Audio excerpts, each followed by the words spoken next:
তো আজকে চলে গেলাম কাকার বাড়ি গণেশ ঠাকুর বিসর্জনে। বিসর্জন দিতে গিয়ে নিজেই বিসর্জন হবে এটা কখনো ভাবিনি।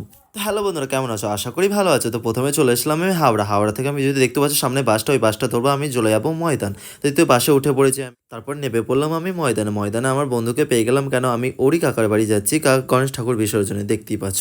আর সামনে দেখো ট্রেন্সটা কত বড় বিল্ডিং করেছে একটা, আর খুবই সুন্দর লাগছিল।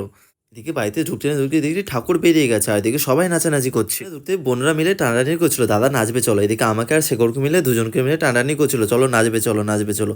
আছি তারা একটু পরে যাচ্ছে, এই তো এলাম, সব একটু রেস্ট করি তবে তো দেখবো, তোদের নাচ দেখি তারপরে নাচবো। তো আমি তো চুপচাপ ছাতা নিয়ে এক কোণে দাঁড়িয়েছিলাম, না এখন বৃষ্টি পড়ছিল হালকা হালকা, তো আমি ছাতা নিয়ে দাঁড়িয়েছিলাম। এদিকে আমার বন্ধু তো একজন নাচবে বলে দেখতে পাচ্ছ কোমর দুলাতে যাচ্ছিল, আর এদিকে দেখছি এই বোনরা সব নাচছিল, দেখছো কামারিয়া করে।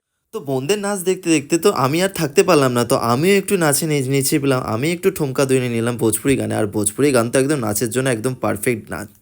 আর এই বড়দের নাচ দেখে তো পুচকুটাও থাকতে পারলো না, পুচকুটাও দেখছি আস্তে আস্তে কোমর দোলাতে লাগলো, আর পুচকুটাকেও কত সুন্দর লাগছিল, আর পুচকুটা সত্যি করে খুবই ভালো সুন্দর একটা ডান্স করছিল। দেখতে পাচ্ছ আবার আমরা নাচতে চালু করে দিচ্ছি, দেখতে পাচ্ছ। আর এই গানটাতে খুবই আমার ভালো ডান্স করেছে। আর এদিকে সুজনদাকে দেখো, সুজনদা কেমন নাচ করছে। সুজনদাকে আমরা এবার ডান্স বাংলা ডান্সে পাঠানো হবে। সুজনদার ডান্সটা একদম ফাটিয়ে দিয়েছিল সুজন। আমি তো অনেকক্ষণ ডান্স করে যাই, তাই ভাবলাম একটু রেস্ট করি। তো ভাবলাম যে তোরা তাহলে ডান্স কর, আমি তাহলে একটু ভিডিও বানিয়ে। এদিকে ডান্স থেকে এদের ডান্স থেকে সত্যি আমার খুবই ভালো লাগছিল, দেখো কত সুন্দর ডান্স করছে। তারপর আস্তে আস্তে চলে এলাম আমরা গঙ্গা ঘাটের দিকে। এদিকে বোনদের তো নাচ শেষই হয় না, তারপর আমাদের গঙ্গা ঘাটের দিকে এসে এই ঘাটের মধ্যেই বিসর্জন হবে, দেখতে পাচ্ছ।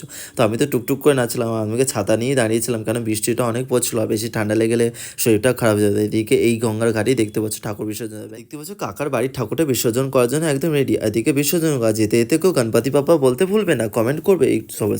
দেখতে ঠাকুরটা বিসর্জন হলো, মনটা প্রচুর খারাপ হয়ে গেলো। দেখতে আস্তে আস্তে আমি ঘাটের দিকে উঠে পড়লাম, নাহলে জল ছিটিয়ে দিচ্ছিল। এদিকে দেখতে পাচ্ছ বোনদের এখনো নাচা শেষ হয় না, বোনরা সেই নেচেই যাচ্ছে, আর সত্যি করে বোনরা নাচতেও পারে। এদিকে বোনেদের নাচা শেষ হয় না।